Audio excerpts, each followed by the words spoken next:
इसलिए भी तो वो सब नहीं है, ये अंडरस्टैंडिंग और ये चीज इसमें हमेशा बनी है। ये आपके मीटिंग शेड्यूल करके नहीं है, और यही काम जो अपनी मीटिंग में कर सकते हैं। मीटिंग में सब अपनी प्लेस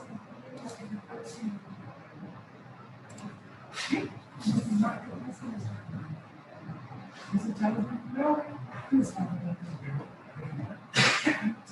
करना मीटिंग बना दो ना, ये इसमें बस कॉपी करेंगे, इसको कॉपी नहीं और बल्कि एक बार तुमने भेज दिया उसी मैसेज को वहीं से वो टाइम भी सेव नहीं। Morning sir. Morning everybody.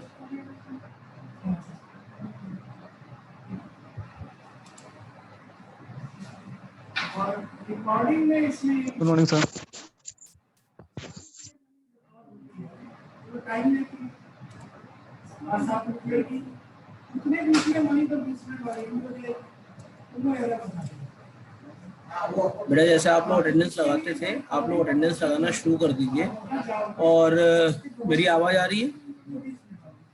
Yes sir. हाँ, समय बताइए बेटा क्या कह रहे हैं? You have raise the hand.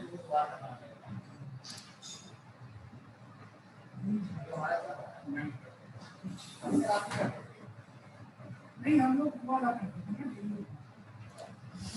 तो basically this class is of Java.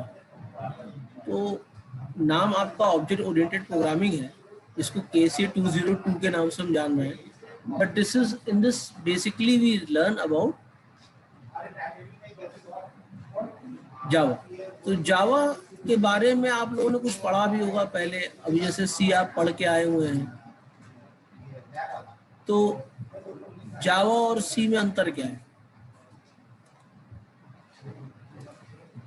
तो सबसे पहला जवाब आएगा कि दोनों ऑब्जेक्ट ओरिएंटेड प्रोग्रामिंग नहीं है। मतलब सी आपका ऑब्जेक्ट ओरिएंटेड प्रोग्रामिंग नहीं है, जावा आपकी ऑब्जेक्ट ओरिएंटेड प्रोग्रामिंग है। तो हम बात ये करेंगे कि और क्या अंतर है।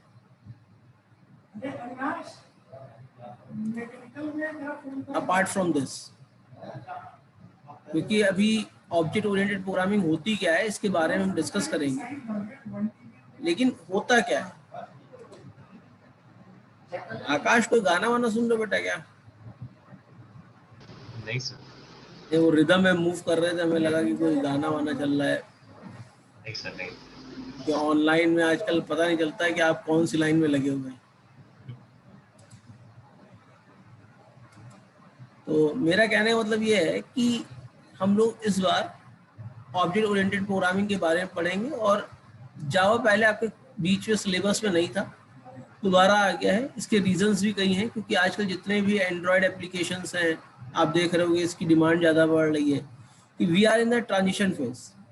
इस समय वेब एप्लीकेशन से ज़्यादा लोग मोबाइल एप्लीकेशंस को डेवलप करवाना चाह रहे हैं, क्योंकि आप अगर देखिए तो एक तरह से सैचुरेशन आ चुका है। वेबसाइट आजकल इतनी कॉमन हो चुकी है कि सबके पास है। तो लोग करवा क्या रहे हैं, जो वेब एप्लीकेशन है उसको कन्वर्ट करा रहे हैं मोबाइल एप्लीकेशन में। तो दोनों में अंतर क्या होता है इसको भी समझेंगे। और जावा इसी वजह से काफ़ी ज़्यादा यूज़फुल हो रही है कि एंड्रॉयड एप्लीकेशन सबसे ज़्यादा यूज होते हैं। आपने अगर देखिए तो अगर एंड्रॉयड का शेयर परसेंटेज देखिए पूरी मार्केट में तो सबसे ज़्यादा है। iOS भी है आपके पास, लेकिन iOS या मैक का जो आप शेयर परसेंटेज देखेंगे वो काफ़ी कम है अगर कंपैरिजन टू एंड्रॉयड पे। तो इसलिए एंड्रॉयड में आपका जावा आपको पढ़ना पड़ रहा है, क्योंकि जब आप कह रहे हैं कि पाइथन हमने पढ़ के आए हैं, पाइथन में आपका ऑब्जेक्ट ओरिएंटेड प्रोग्रामिंग भी था, रिलेटिवली इजी सिंटैक्सेस हैं सारे, तो हम जावा क्यों पढ़ रहे हैं? तो जावा हम इसलिए पढ़ रहे हैं क्योंकि जो मोबाइल एप्लीकेशंस हैं उसमें हम बेसिकली जावा का इस्तेमाल करके सीधे सीधे एंड्रॉयड एप्लीकेशंस बना सकते हैं। तो जावा एप्लीकेशंस और एंड्रॉयड एप्लीकेशंस में थोड़ा सा अंतर होता है, वो हम लोग बाद में डिस्कस करेंगे। तो हम चीज़ें स्टार्ट करते हैं।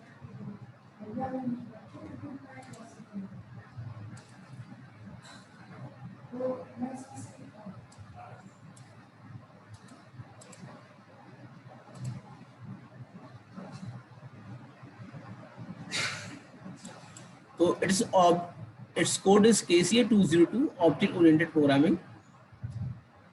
अगर देखा जाए तो आपकी सबसे पहले हिस्ट्री के बारे में पढ़ लेते हैं कि जावा शुरू कहाँ से हुई। हम लोग देखते हैं जावा का जो कोड होता है, जावा का जो सिंबल होता है, जैसे एंड्रॉयड में एक रोबोट बना हुआ होता है, जावा में आपने देखा हुआ एक सॉसर और प्लेट होती है, उसके अंदर आपका कॉफी बनी होती है। तो ये क्यों, किस तरीके से साइन आया, क्या था, इसके बारे में पढ़ेंगे।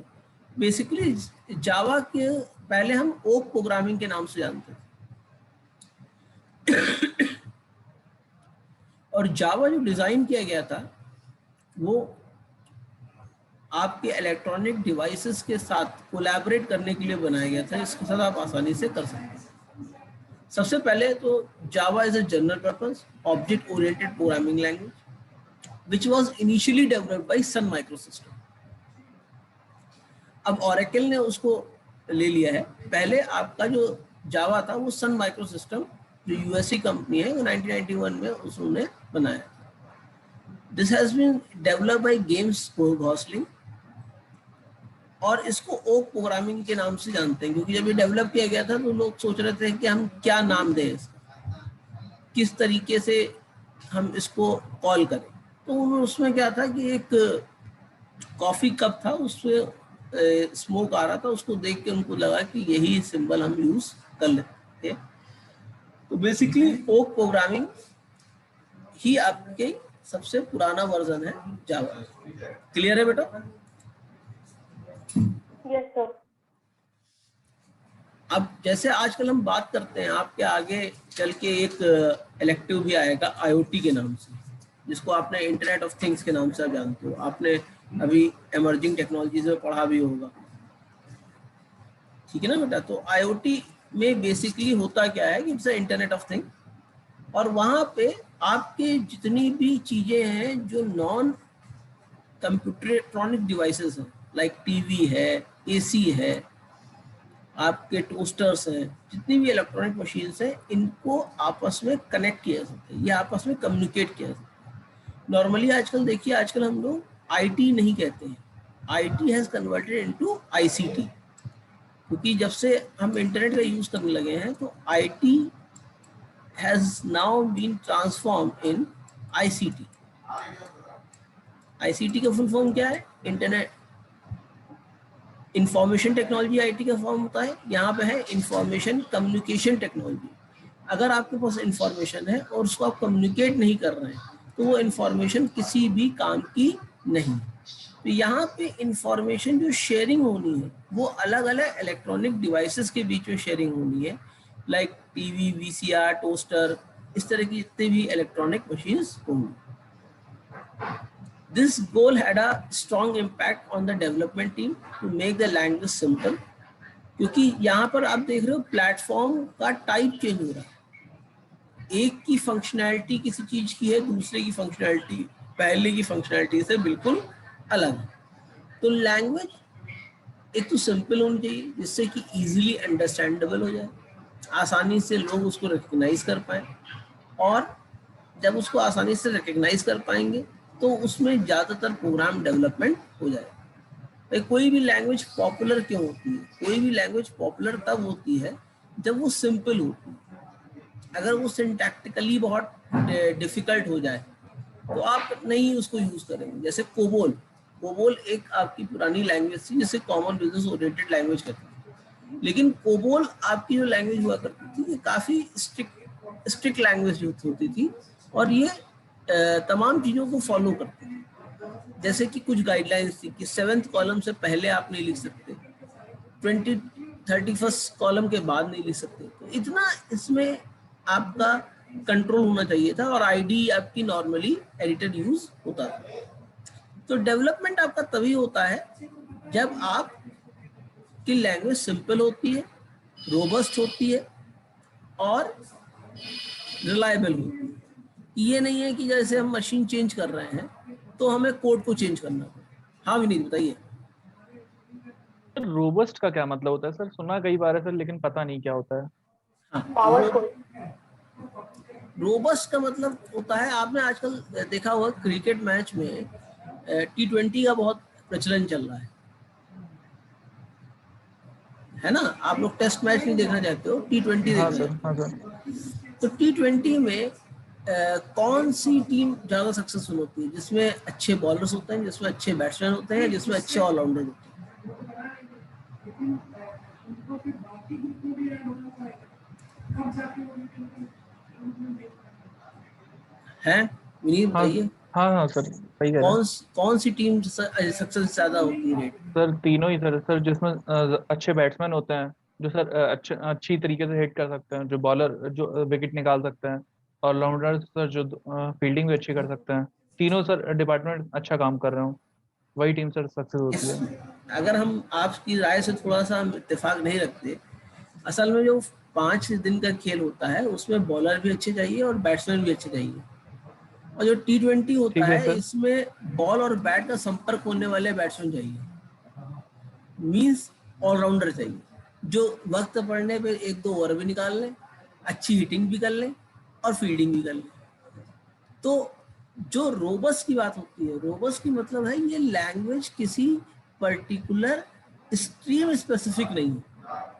जैसे हमने कहा कॉमन बिजनेस ओरिएंटेड लैंग्वेज, तो कोबोल केवल किस लिए यूज होती थी? बिजनेस एप्लीकेशन को डेवलप करने के लिए, और दूसरे किसी काम नहीं आती थी।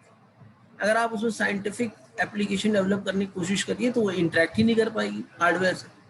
तो रोबस की बात हुई, रोबस की बात हुई कि अगर हम चाहें तो बिजनेस एप्लीकेशन डेवलप करें, चाहें तो हम आपके एम्बेडेड सिस्टम डेवलप कर लें, चाहें तो सेमी एम्बेडेड सिस्टम डेवलप कर लें, तो हम किसी तरह का एप्लीकेशन भी डेवलप कर सकते हैं, चाहे वो मोबाइल एप्लीकेशन हो, चाहे विंडोज एप्लीकेशन हो, चाहे वेब एप्लीकेशन।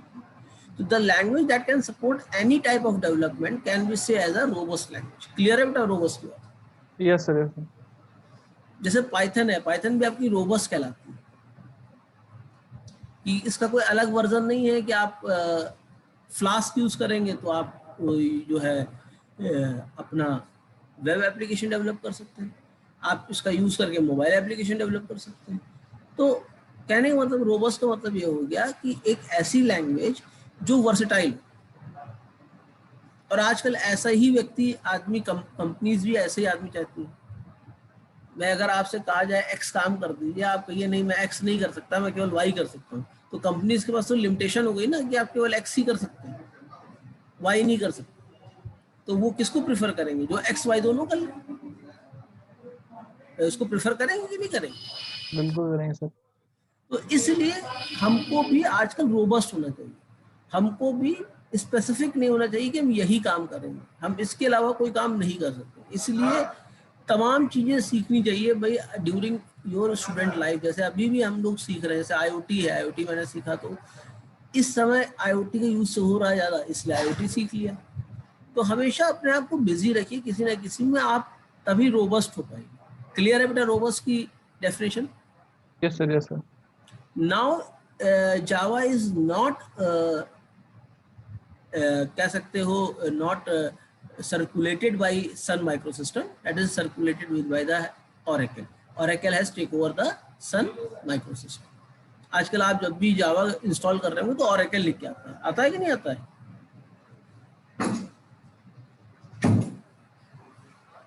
Yes sir. तो आगे बढ़ते हैं। James Gosling with his team start developing a new language which was completely system independent. Initially it's called OAK. OAK इन्होंने इसलिए रखा था कि जहाँ से ये डेवलप करते थे वहाँ से अगर ये देखते थे बाहर खिड़की से तो इनको जावा प्लांट्स दिखते थे, क्योंकि आपकी जो कॉफ़ी होती है वो जावा आइलैंड से आती है एक, तो उसका नाम बाद में इन्होंने और जो जब ये इसको डेवलप कर रहे थे तो इन्होंने काफ़ी कॉफ़ी पी, तो जब इन्होंने ज़्यादा कॉफ़ी पी ली तो इन्होंने उसका नाम जावा ही लग गया, क्योंकि जो अच्छी क्वालिटी की कॉफ़ी बीन्स आती हैं वो जावा आइलैंड से आती हैं, इसीलिए इसका नाम जावा रख दिया। ठीक है ना? ये इतिहास समझ में आ गया भाई क्यों जावा रखा गया और क्यों प्लेट के ऊपर चाय, या चाय नहीं कहते हैं उसको, कॉफ़ी कह सकते हैं, कॉफ़ी दिख रही होती है। इसी तरह एंड्रॉयड का भी वर्जनिंग होती थी। आप लोगों को इंटरेस्टिंग ये मालूम होगा कि जैसे आपने देखा था कप केक या किसी डेजर्ट के नाम से ही आपके नए वर्जन आते थे एंड्रॉयड में। तो वो भी एक रीजन है क्यों आते थे, क्योंकि जो पार्टी होती थी उस पार्टी में जो लास्ट में डेजर्ट सर्व किया जाता था उसी डेजर्ट से नया जो है नया वर्जन का नाम कर देते थे। क्योंकि अब वैसे देखा जाए तो टेक्निकल वर्जन भी आते हैं 1.2.3, इनको याद रखना थोड़ा मुश्किल होता है, इसलिए हम लोग जो है लैंग्वेजेस का नाम कर देते हैं, जैसे पहले BCPL लैंग्वेज, फिर B लैंग्वेज, फिर C लैंग्वेज। तो इस तरह से आपका जावा लैंग्वेज भी इसी वजह से जावा कहलाती है, क्योंकि during the development of Java as a language the team consume lot of coffee and this coffee has been supplied from the place called Java Island, so they named the language as Java. Clear है बेटा? Yes sir. आप लोगों में बहुत से लोगों ने अभी गूगल क्लासरूम ज्वाइन नहीं किया है, साथी बच्चों ने ज्वाइन किया था, आप लोगों को लिंक शेयर कर दिया था मैंने, तो आप उसको ज्वाइन कर लीजिए, क्योंकि आज मैं आपको कोर जावा की एक बुक शेयर करूंगा, क्योंकि today we have the Java के जो है कम से कम 2 क्लासेस होने हैं और लैब भी होनी है, क्योंकि 12 से 1 वाला क्लास भी जावा का ही होगा। आशीष सर की थोड़ी तबीयत खराब है इसलिए वो नहीं हो पाएगा, तो आज जावा ही हम लोग पढ़ेंगे थोड़ा सा, जिससे कि हम लोग जो है लैब के बारे में भी बात कर सकें, किस तरह से लैब हम लोग को परफॉर्म करना है। क्लियर है? और मेरा फिर से सजेशन आपका रहेगा कि जैसे आप लोगों ने KCA 151 में काम किया था कि आप लोग एक फाइल बनाते रहे थे पैरेलली, वैसे आप जावा की लैब की फाइल भी पैरेलली बनाते रहिएगा। क्लियर है बेटा? Yes sir. ये ना हो बाद सर लिंक ज्वाइनिंग में प्रॉब्लम हो रही है सर, क्या ज्वाइन कह नहीं हो रहा पा है? रहा क्लास। क्या कह रहा है? नहीं आ रहा। इसमें लिखा है the code looks correct but your account can't access this class, switch to the correct account for classroom और कांटेक्ट योर टीचर। तो आप क्या कॉलेज के डोमेन से कर रहे हैं? यस सर, Yes, उसी sir. डोमेन से करें। आप अपने पर्सनल डोमेन से करिए, कॉलेज के डोमेन से नहीं आएगा, क्योंकि मैंने जो बनाई है पर्सनल आईडी भी बनाई है, मैंने कॉलेज डोमेन आईडी भी नहीं बनाई है। इससे आप लोग KCA में ज्वाइन किए थे उसी आईडी से ज्वाइन करने की कोशिश करिए, ठीक है बेटा? क्योंकि बहुत से लोगों ने ज्वाइन भी कर रखा है, मैं ये भी बता दूंगा आपको किसने किसने ज्वाइन कर रखा है। भाई दीप शिखा ज्वाइन कर चुके हैं, अमन कर चुके हैं, आयुष कर चुके हैं, अनुज कर चुके हैं, अभी तक 7 बच्चों ने ज्वाइन कर रखा है। तो ये कोई इशू नहीं है, आप कॉलेज किससे कर रहे थे इस वजह से दिक्कत आ रही थी, आप जो है नॉर्मली अपने पर्सनल आईडी से करेंगे तो हो जाएगा, ठीक है बेटा? तो हम लोग अपने इतिहास में थे, तो अब जावा के कुछ माइलस्टोन्स आए। माइलस्टोन्स क्या हुआ कि इम्पोर्टेंट पॉइंट्स आए, इम्पोर्टेंट चीज़ें आई, कुछ जगह आए जो मेंशन करना बहुत ज़रूरी होता है। और वो चीज़ें क्या हैं? वो चीज़ें आपकी सबसे पहली चीज़ तो ये है कि सबसे पहले 1990 में सन माइक्रो सिस्टम ने डिसाइड किया कि एक स्पेशल सॉफ्टवेयर बनाया जाए जो कंज्यूमर इलेक्ट्रॉनिक डिवाइस में मैनिपुलेट कर सके।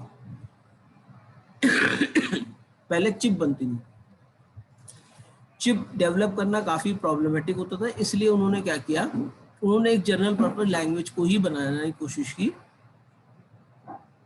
जो आपकी आसानी से किसी भी एम्बेडेड सिस्टम पे अंदर स्टोर करती है। तो इसका मतलब लैंग्वेज को क्या होना चाहिए? सबसे पहले तो लैंग्वेज रिसोर्स फ्री होनी चाहिए, कि रिसोर्स जो कंजम्पशन है वो कम होना चाहिए। तो रिसोर्स कंजम्पशन जब कम होगा तो एम्बेडेड डिवाइसेस के ऊपर बड़े आसानी से आपकी लैंग्वेज इंस्टॉल हो जाएगी, क्योंकि जो एम्बेडेड डिवाइसेस होती हैं उनके पास लिमिटेड मेमोरी होती है। जैसे आपका मोबाइल है, उसमें पावर आपकी लगती है, वो भी लिमिटेड होती है। आप डायरेक्ट इलेक्ट्रिसिटी पे काम नहीं करते हैं, आप जो है स्टोर्ड बैटरी पे काम करते हैं। तो इस तरीके से आपकी तमाम सारी रिस्ट्रिक्शंस हो जाती हैं। तो इसलिए जो भी लैंग्वेज हम इस तरह के स्मॉलर डिवाइसेस पे चलाना चाहते हैं, उनकी लिमिटेशंस होती हैं कि हमको किस तरीके से वर्कआउट किया जा सके। क्लियर है बेटा?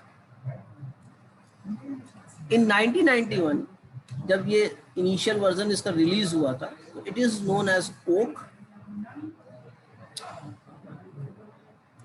After exploring the possibility of most object-oriented programming language like C++, the team announces new language name called O. और इसके बाद अगर देखा जाए तो 1992 में the team known as Green Project Team by Sun demonstrated the application of their new language to control a list of home appliances using a handheld devices with a tiny touch sensitive screen.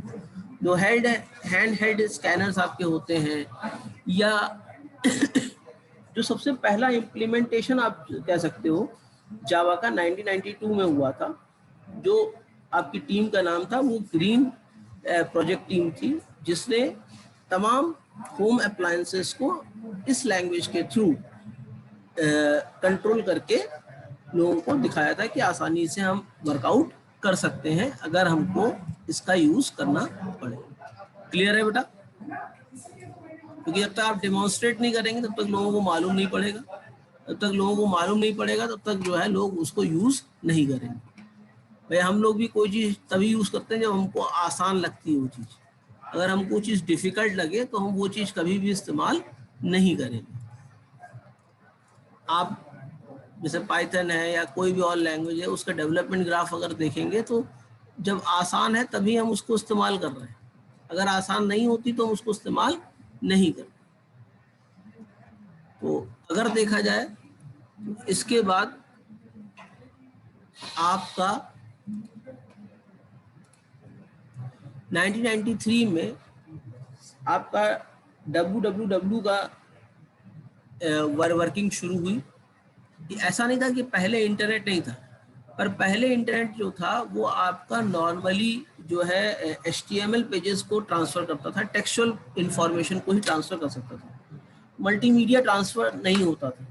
तो multimedia को transfer करने के लिए जो है इन्होंने www यानी world wide web को इस्तेमाल किया, जो टेक्स्ट बेस्ड इंटरनेट से ग्राफिकल रिच एनवायरनमेंट की तरफ कन्वर्ट करा। तो जो आजकल का आप इंटरनेट देख रहे हैं that is the new internet. और पहले के ज़माने में आप केवल जो है अगर ईमेल भेजते थे तो केवल टेक्स्ट भेज सकते थे, आप कोई ग्राफिक्स नहीं भेज सकते थे, कोई इमेजेस नहीं भेज सकते थे, किसी तरीके से आप कोई म्यूजिक या नॉन टेक्सचुअल चीज को आप सेंड नहीं कर सकते थे। तो ग्रीन प्रोजेक्ट टीम ने वेब एप्लेट्स का मतलब होता है web applications, small web applications जो टाइनी प्रोग्राम से उसको बनाने की कोशिश की with the new language that could run on all type of computer connected to internet. तो इसीलिए ये यूजर फ्रेंडली आपकी शुरू हो गई कि वर्ल्ड वाइड वेब पे सबसे ज्यादा इंटरनेट जावा एप्लेट्स का यूज होना शुरू हुआ। अब इनको एप्लेट्स इसलिए कहते हैं क्योंकि जावा में अगर आप देखेंगे तो दो तरह के कंपोनेंट आएंगे, एक हैवी वेट कंपोनेंट आएंगे, एक लाइट वेट कंपोनेंट आएंगे। अब हैवी वेट और लाइट वेट में क्या अंतर होता है इसको भी हम लोग आगे पढ़ेंगे। नॉर्मली अगर देखा जाए तो जो लाइट वेट कंपोनेंट होते हैं वो आपके सेल्फ सस्टेन्ड होते हैं, जबकि जो आपके हैवी वेट एप्लीकेशंस होते हैं वो रिसोर्सेज आप यूज करते हैं operating system.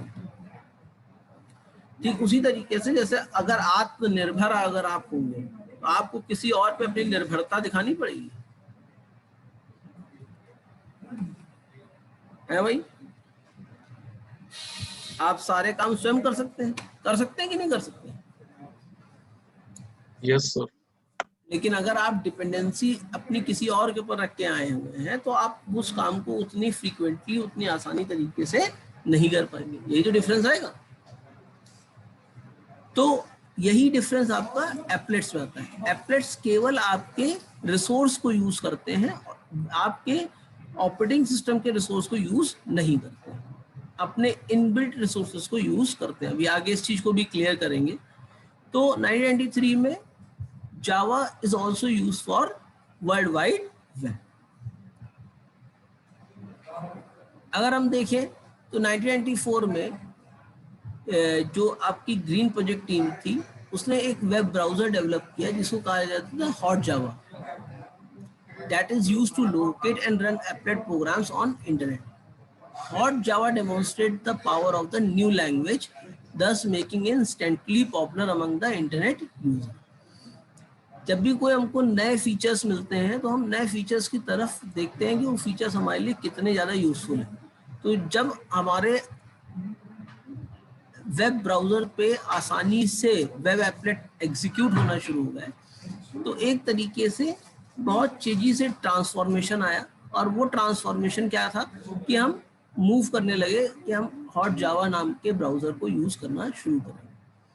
Okay was named Java due to some legal snags. Java is just the name and it is not an acronym. Many popular company including Netscape and Microsoft announced to their support to Java.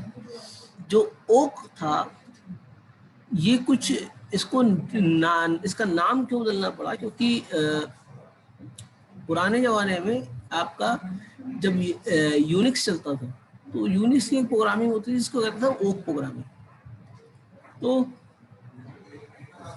Okay programming और okay में थोड़ा सा confusion होने लगा, इसलिए वहां पे वो शेल प्रोग्रामिंग होती थी। यहाँ पे इन्होंने pure language as a develop किया था। वहाँ पे सॉफ्टवेयर के सपोर्ट से वो लैंग्वेज एग्जीक्यूट होती और वो आपकी मशीन डिपेंडेंट थी। तो इस वजह से Oak was renamed as Java and Java is just a name and it is not an acronym.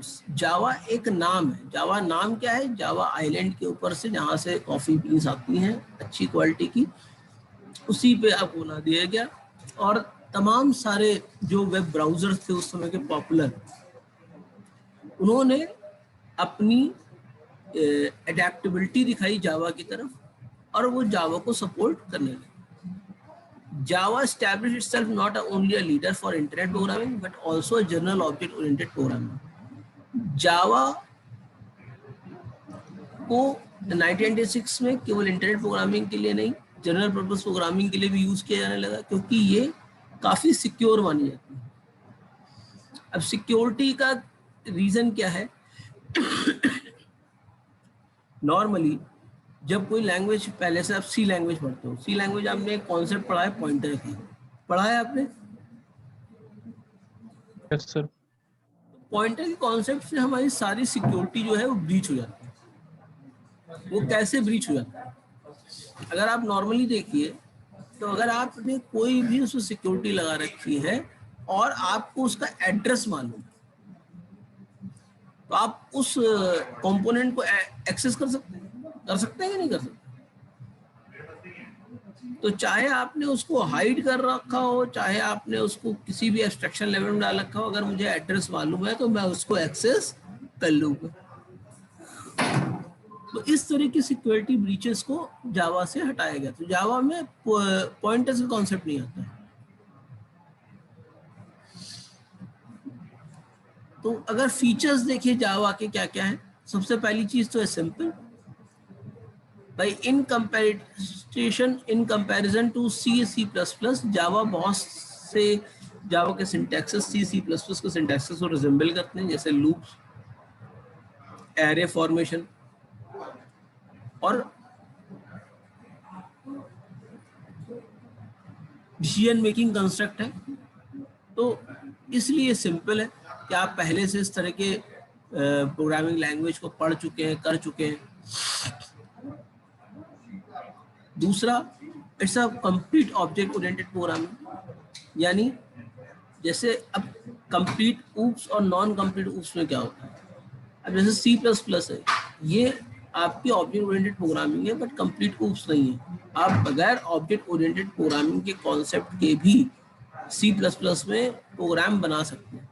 C out सी इन करके आप बना सकते हैं, आपको जरूरी नहीं कि क्लास ऑब्जेक्ट लेना ही पड़े। जबकि जावा में आपके पास एक ऐसा कंट्रोल होता है कि आप बगैर क्लास के कोई फाइल को एग्जीक्यूट नहीं कर सकते। पहला वर्ड क्लास आता है जावा में, यानी जो कुछ भी आप कर रहे हो वो किसी एब्स्ट्रैक्शन लेवल के अंडर कर रहे हैं। क्लियर है बेटा? दूसरा, जावा Yes, is sir. Distributed, means Java is design for network. Network का मतलब क्या हुआ? जावा आसानी से नेटवर्क पे यूज हो सकती है क्योंकि it has extensive library which works in agreement with the TCP/IP। TCP आपकी क्या है? ट्रांसमिशन कंट्रोल प्रोटोकॉल और इंटरनेट प्रोटोकॉल है, जो बेसिकली दो कंप्यूटर्स को आपस में कनेक्ट करने के लिए यूज की जाती है। Java is designed for use on internet. Java enables the construction of virus-free and tamper-free system. क्योंकि Java क्या करता है? एक वर्चुअल एनवायरनमेंट पहले क्रिएट करता है, उस वर्चुअल एनवायरनमेंट में अपने आप को लोड करता है और उसके बाद एग्जीक्यूशन शुरू करता है। तो जब तक कि वर्चुअल एनवायरनमेंट में आप रहोगे, आपका कोई भी अगर नोटोरियस प्रोग्राम है या कोई ऐसा प्रोग्राम है जो आपके सिस्टम को हार्म कर सकता है, वो आपका टेम्परेरी स्पेस में ही रहता है, वो आपके कंप्यूटर के और पर्टिकुलर पार्ट्स को कंटेमिनेट नहीं कर पाता। तो ये फायदा होता है सिक्योरिटी का। क्लियर है बेटा? Yes, sir. It's a robust, strong, powerful Java program will not crash because of its exception handling and its memory management feature। यानी जावा प्रोग्राम जो होते हैं बहुत ही वर्सेटाइल होते हैं। अगर इसमें कोई एरर भी आती है तो एक्सेप्शन हैंडलिंग का यूज करके उन एरर्स को हैंडल किया जाता है एट द रन टाइम, क्योंकि एग्जीक्यूशन टाइम पे रन टाइम पे कौन सी एरर आने वाली है ये हम पहले से प्रेडिक्ट करना थोड़ा सा मुश्किल होता है। तो वहाँ पे आप एक्सेप्शन हैंडलिंग का यूज कर सकते हैं और एक्सेप्शन हैंडलिंग का यूज करके आप बड़ी आसानी से उस पर्टिकुलर पार्ट को प्रिवेंट कर सकते हैं अकर होने से। And Java is compiled and interpreted. Java compiler भी है और जावा इंटरप्रेटेड भी है। तो आपके जो प्रोग्राम्स होते हैं उनके अंदर जो तेजी होती है, कन्वर्जन स्पीड जो होती है वो कंपाइलेशन की होती है, और डिबगिंग जो स्किल है वो आपकी इंटरप्रिटेशन की। आपने देखा होगा इंटरप्रेटर में डिबगिंग ज़्यादा आसान होती है। तो Java programs are compiled to generate the byte code. Now the byte code is then interpreted and form a class file with the help of JVM. This interpreter code will get executed. तो यहाँ पे एक जावा virtual machine का use किया जाता है जो class file को एग्जीक्यूट करती हुई चलती है इन द इंटरप्रिटेशन मोड। तो लाइन बाय लाइन एग्जीक्यूशन होता है, तो आपको एरर पता लग जाती है, डिबगिंग आसान हो जाती है आपके। क्लियर है बेटा?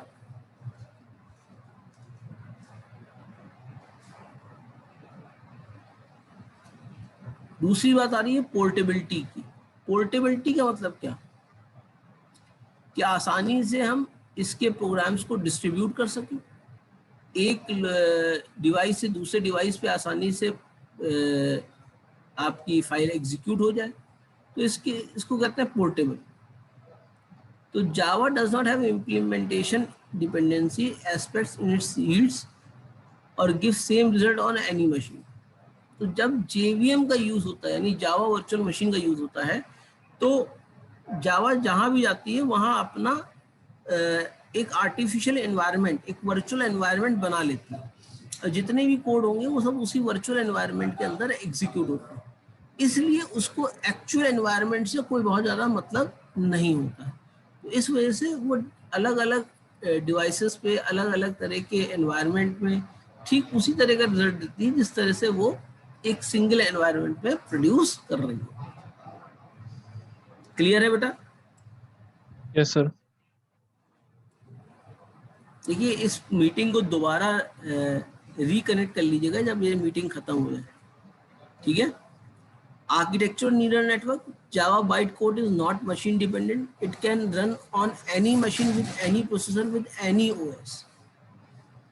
क्यों? क्योंकि ये आपकी जो जावा कोड है ये आपकी मशीन के ऊपर एग्जीक्यूट ही नहीं होती, ये पहले एक वर्चुअल मशीन को क्रिएट करती है, फिर वर्चुअल मशीन इनको एग्जीक्यूट करती है। जब वर्चुअल मशीन बन रही है तो वर्चुअल मशीन को एग्जीक्यूट कराने में आपको क्या होगा भाई, आपको मशीन के ऊपर कोई डिपेंडेंसी नहीं हुई। तो मशीन के ऊपर कोई डिपेंडेंसी नहीं हुई तो आपका वर्चुअल मशीन उसको आसानी से एग्जीक्यूट कर लेगी। तो इट्स अ नेचुरल वर्क, आपको कोई ट्रांजिशन नहीं करना पड़ता है, कोई कोड में चेंजेस नहीं करने हैं। वही कोड आपका मैक पे भी चल जाएगा, वही कोड आपका एंड्रॉयड पे भी चल जाएगा, वही सिम्बियन पे भी चल जाएगा। किसी तरह के ओएस पे, किसी तरह की मशीन पे भी वो बड़ी आसानी से एग्जीक्यूट हो जाएगा। क्लियर है बेटा मेरी बात?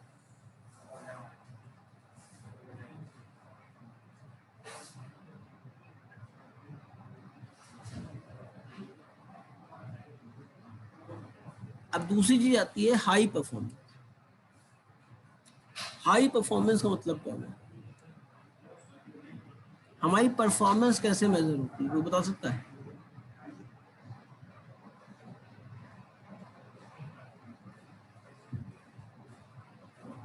सर स्पीड ऑफ एग्जीक्यूशन से। वो तो आप यहाँ पे देख रहे हो, enhance the speed of execution. हमारी परफॉर्मेंस कब हाई होती है? मैं एक नॉर्मल टर्म से पूछ रहा हूँ, हाई परफॉर्मेंस का मतलब क्या है? सर कितने टाइम पे हम कितने समय में कितनी स्पेस लेके कोई भी काम कर रहे हैं उसके हिसाब से परफॉर्मेंस होता है। अगर देखा जाए तो कितना रिसोर्स हम कंज्यूम कर रहे हैं और उस रिसोर्स का आउटकम कितना आ पा रहा है। सही कह रहा हूँ? Yes sir. मीन्स कितने कम समय में कितना ज्यादा काम कर सकते हैं with using the limited resources, that will tell about our performance. तो जो आपका इंटरप्रेटर यूज होता है वो आपका जिट इंटरप्रेटर यूज होता है। Along with interpreter there is JIT compiler. JIT का मतलब क्या होता है? Just in time. जिस चीज की जब जरूरत होगी तभी वो चीज हम यूज करेंगे। आपने प्रोग्राम पे कोड लिख रखा होगा लेकिन हमको अगर जरूरत नहीं है तो हम उस पर्टिकुलर कोड को एग्जीक्यूट नहीं करेंगे। सी की तरह ये नहीं है कि हमने सारी हेडर फाइल्स को इंक्लूड कर लिया, भले हम इसको यूज कर रहे हैं कि नहीं यूज कर रहे हैं, हम उसको भी फर्दर स्लैशिंग कर सकते हैं जिससे कि जो हमारी स्पेस यूटिलाइजेशन है वो कम हो। जब कम स्पेस यूटिलाइजेशन हो जाएगा तो हम आसानी से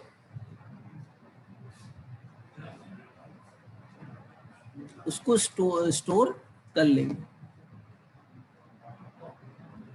क्लियर है ना भैया?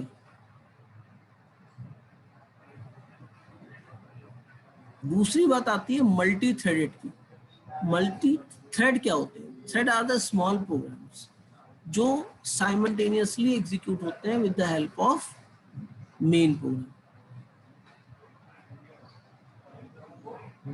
तो मेन प्रोग्राम के साथ जो साइमल्टेनियसली एग्जीक्यूटेड प्रोग्राम है उनको थ्रेड प्रोग्रामिंग कहते हैं। तो थ्रेड प्रोग्रामिंग के लिए आपका जो हार्डवेयर होना चाहिए वो मल्टी थ्रेडिंग एनवायरनमेंट को सपोर्ट करना चाहिए, पर this is not in the case of Java. Java non multi threaded और प्रोसेसर्स पे भी मल्टी थ्रेडिंग को प्रोड्यूस कर देती है। वो क्यों कर देती है, उसका क्या रीजन है? आप फिर से रिज्वाइन करेंगे तो फिर आगे मैं इसको बताना शुरू करता हूँ। तो स्टॉप करके रिज्वाइन कर लीजिए।